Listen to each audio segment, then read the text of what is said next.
Hey Siri, take me home. Getting directions to home.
Oh, hello, you.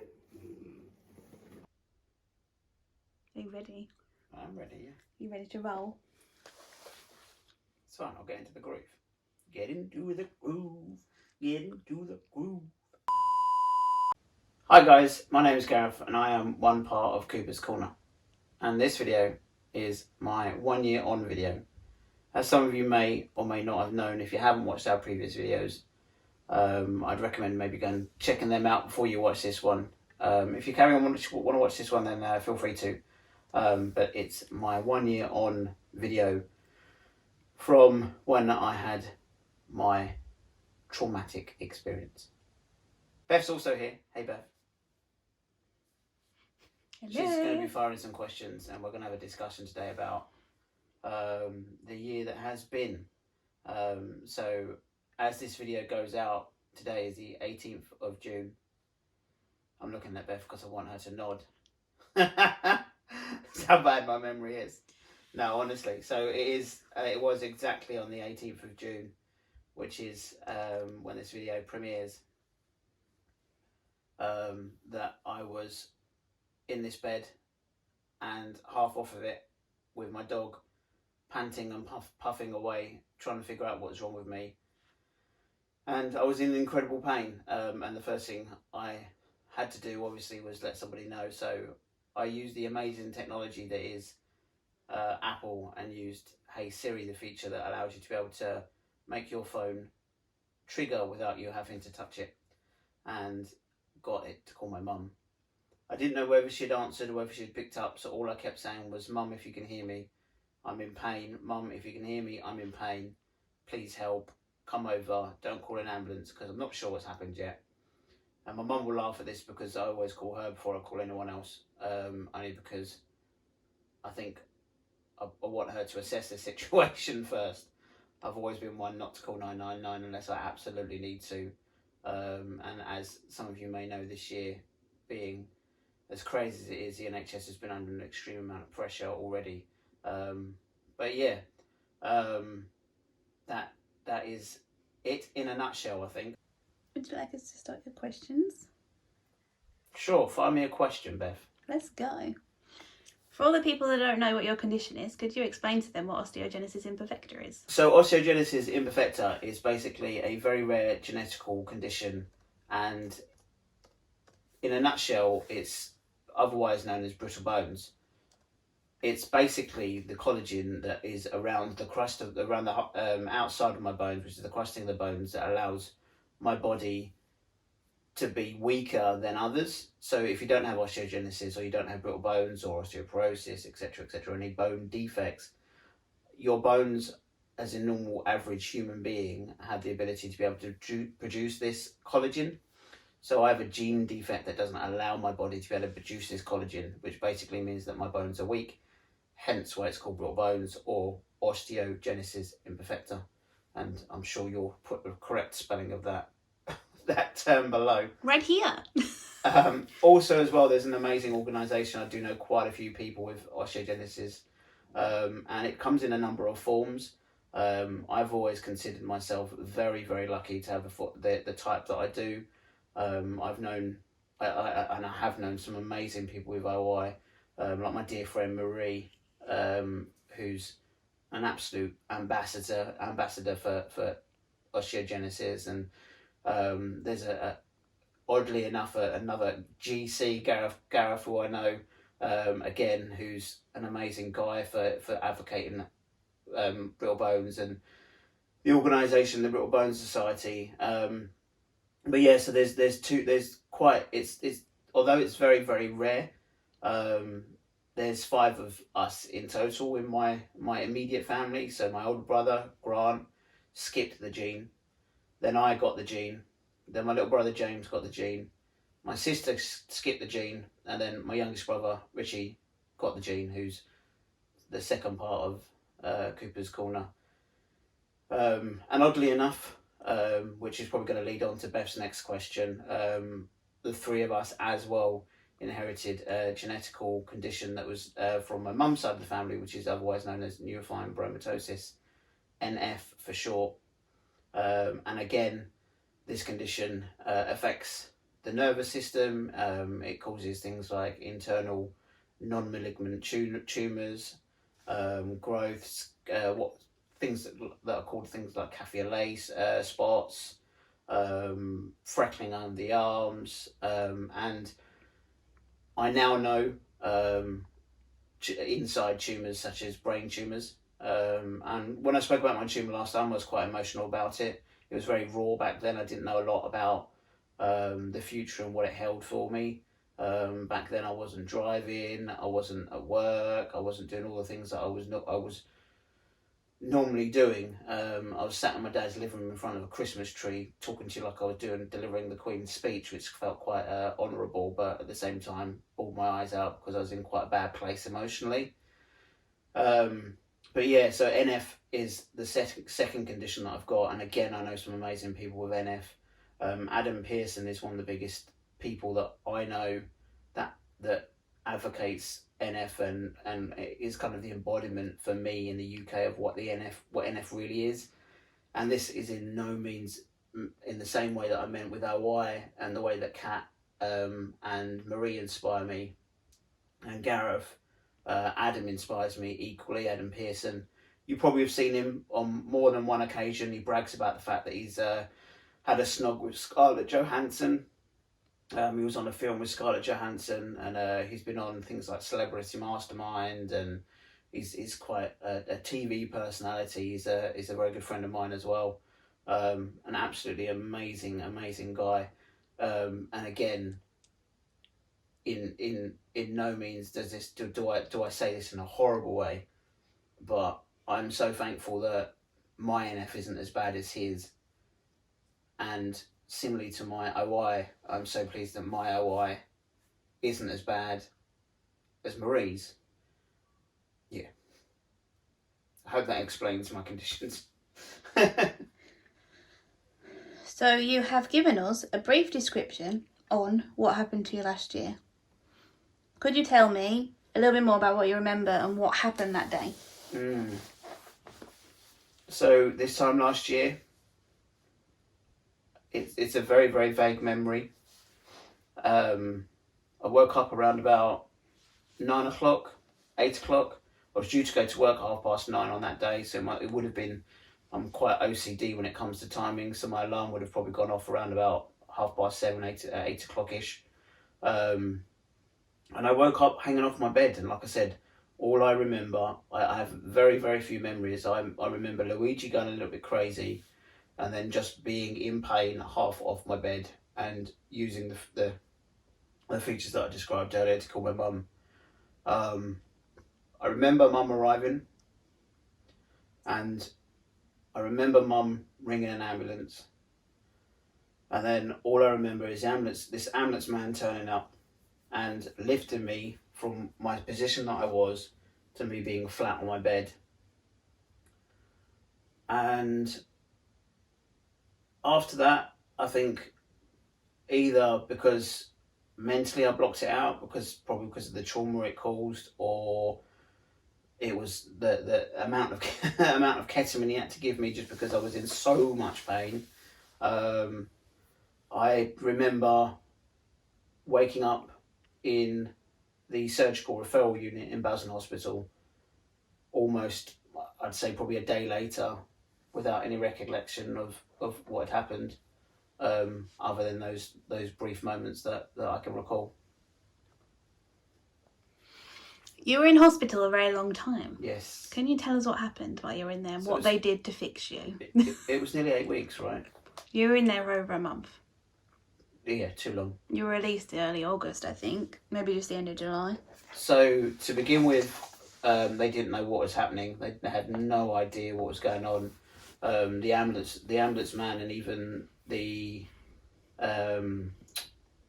surgeons, and this is all just recollection of what my mum has told me. The surgeons and the X-ray staff had all wondered why my arms were broken so badly. So I ended up having to have the left one replaced and the right one reconstructed. So the left one, I've got a fake joint socket. The right one's been kind of put together almost like a Meccano set.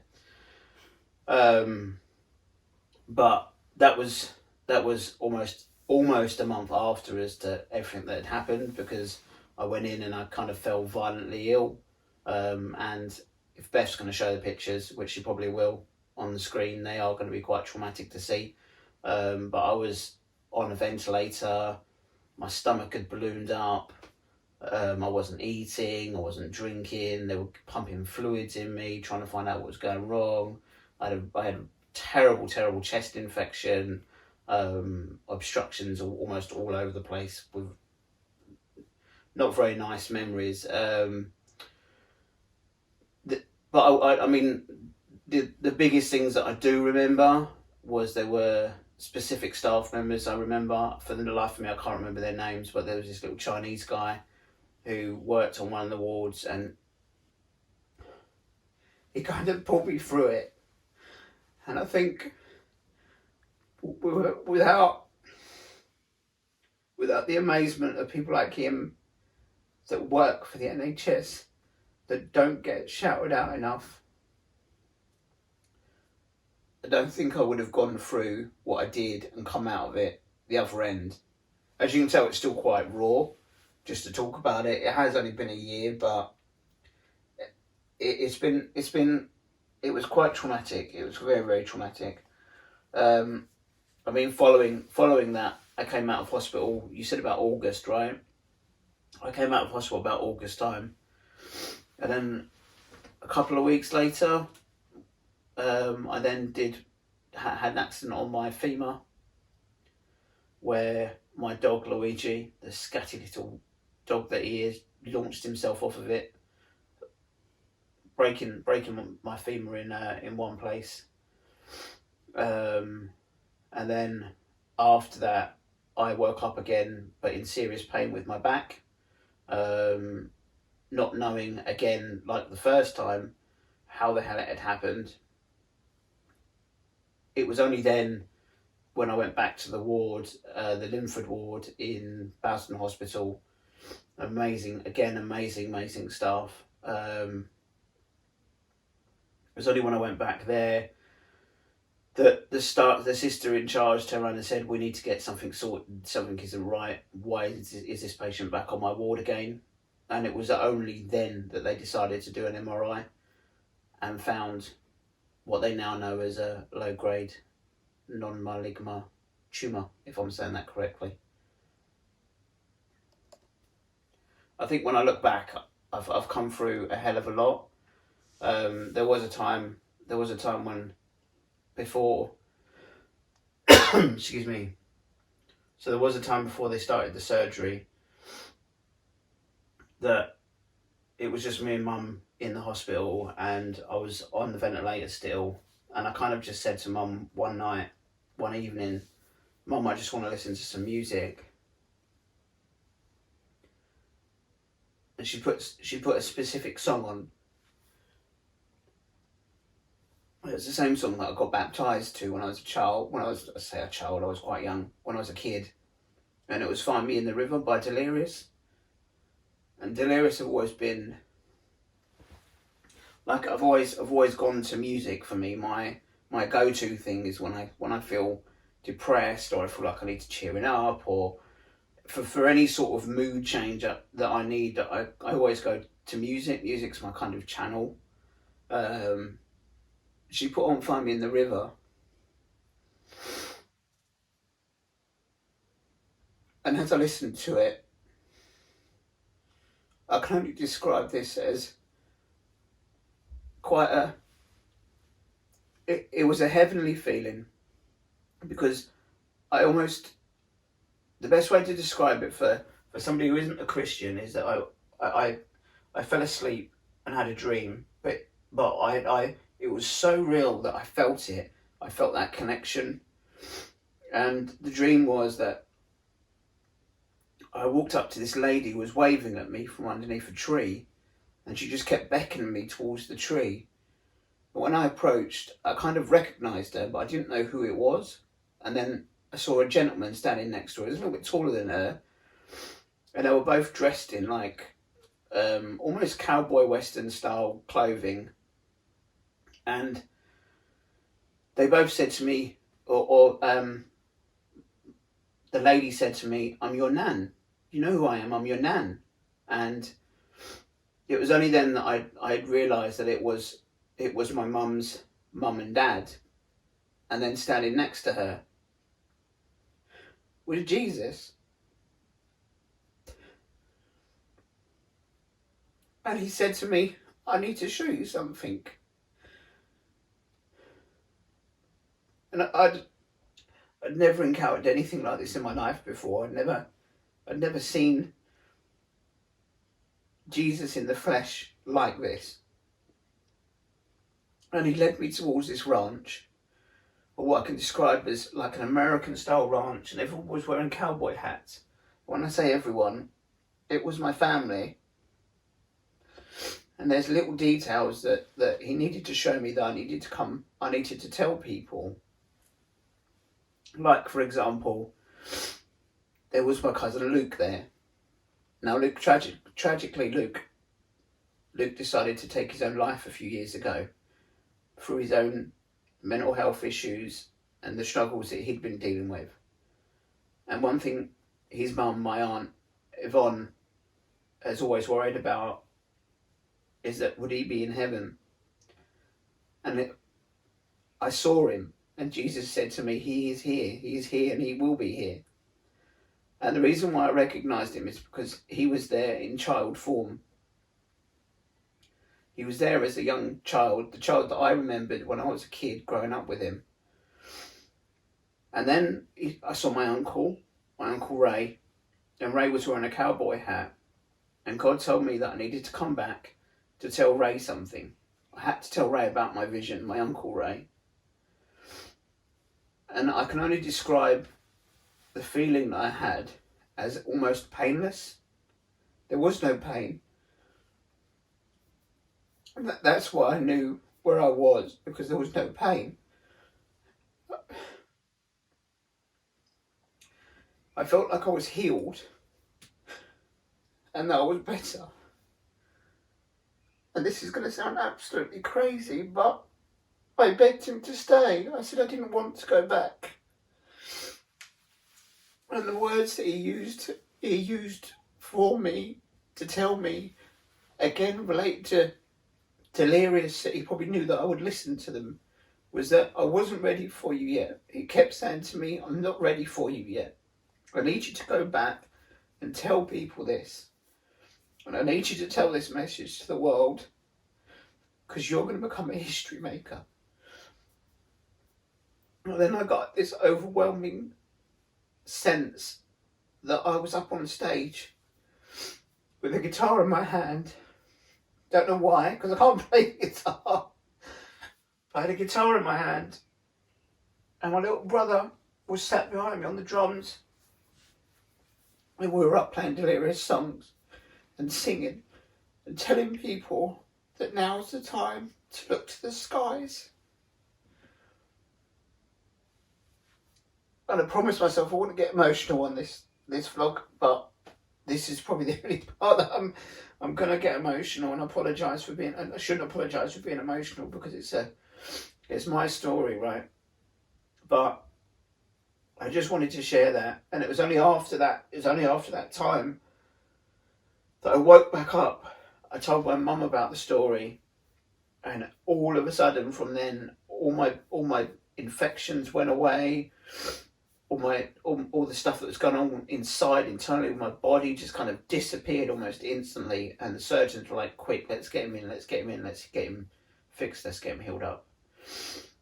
But yeah, I kind of sidetracked from your question, so I apologise. But albeit fun, right? Yeah. Albeit fun.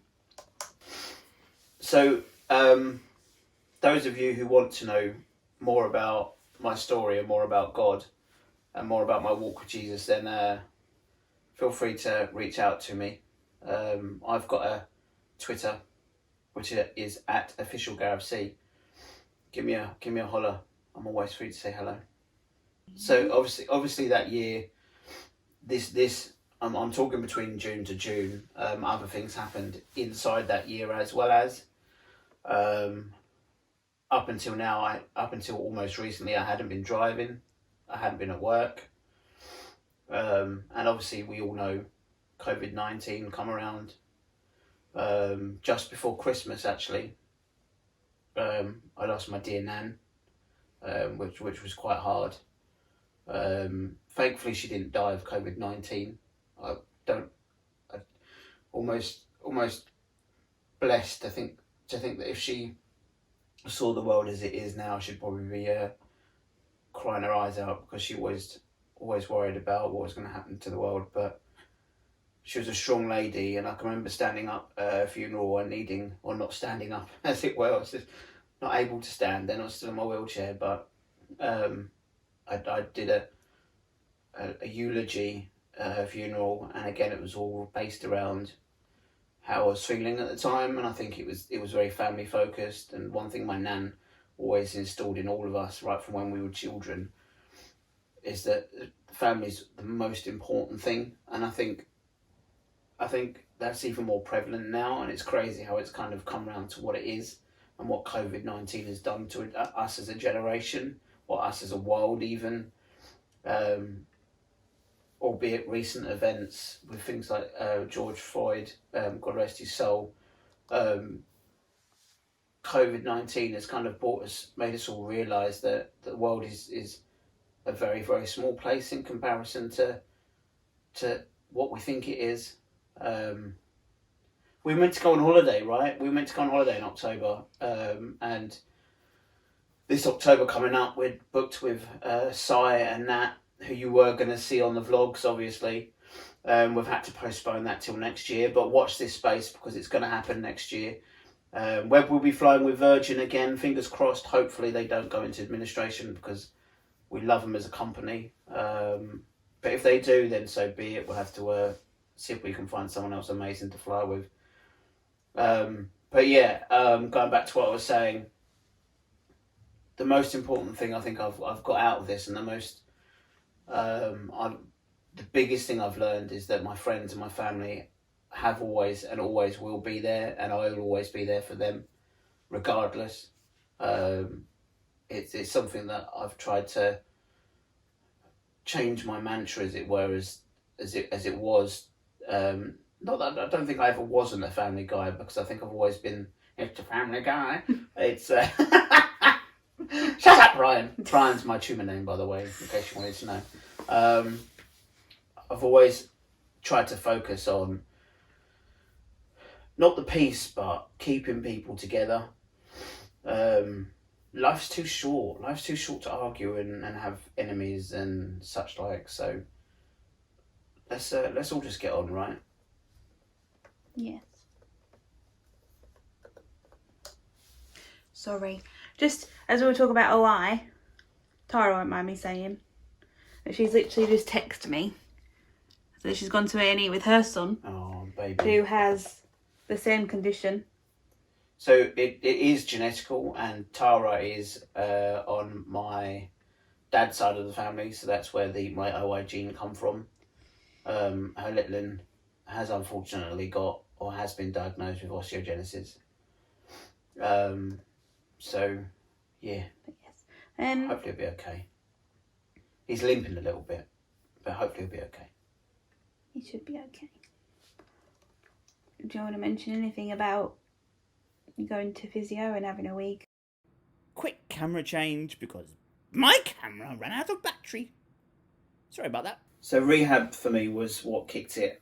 This whole moving back to independence and leading my life as it was before everything kicked off a year ago. It began on the 16th of March, which was a few weeks before COVID kicked off. And it was an intense kind of physiotherapy. It was for 5 days. So it was from the Monday to the Friday in the Stanmore Hospital in London. They had us on kind of like a regimented timetable where we woke up at 8:30. We had our breakfast. We had some physiotherapy. We had lunch. We had more physiotherapy, etc., etc. And it was intense, but it was intense enough to kind of give me that shake up and say to myself, do you know what, I can do this and I will do this again. I kind of come back from it previous to having carers coming in and helping me get dressed and changed before I'd gone to rehab, to me coming home from rehab and saying, look, enough's enough, I don't need it anymore. I'm going to do this and I'm going to start doing this for myself. And I think Beth will probably laugh because she makes me do stuff that sometimes I don't want to because I can't be bothered. But she makes me do them anyway because she's a really horrible person. There's me. But there's things like, even just the smallest of things, I put my own socks on. Hello, Rolly. That was my dog, by the way, who passed away 2 years ago. Bless him. I've gone from not being able to bend down and put my own socks on to being able to put my own socks on. I've gone from not being able to put my own t-shirts, my own clothes, and even the smallest of things, and as horrible as it sounds to wipe my own backside, to being able to actually do that. And having that kind of, that taken away from you, you don't realise how much you rely on people until such times as that reliance is thrusted upon them. And I'm thankful for it, but I'm more thankful now that I don't need it right now. I don't need it. Hopefully I won't need it again for a very long time. But yeah, that's where we're at. So as we stand right now, in the next couple of days, I'm moving out of my lovely little bedroom, my old bedroom that I used to live in when I was a child, in my dad's house, to moving back into my bungalow, which is why we're making this video, to celebrate the fact that I've gone from where I was to where I am now. So thanks for watching. If you have any questions regarding osteogenesis imperfecta, neurofibromatosis, or you want to speak to me about me and my walk with Jesus, then feel free to. Like I said, my Twitter is @officialGarethC, or just drop us a message in the comments below. I'm sure Beth will read them and allow me to answer them. Allow you to, like I'm in charge. If she gives me control. No, you may not answer the message. We also have Instagram, and Cooper's Corner have their own Twitter, I believe. So give us a holler on any of those. And if it's a bookie. And if it's a bookie. Give us a follow. Give us a thumbs up. If you like us, give us a thumbs up. Cheers. Ta-ra, loves. That's the sound of a pterodactyl. That's it. Hand over camera, and we're out of here.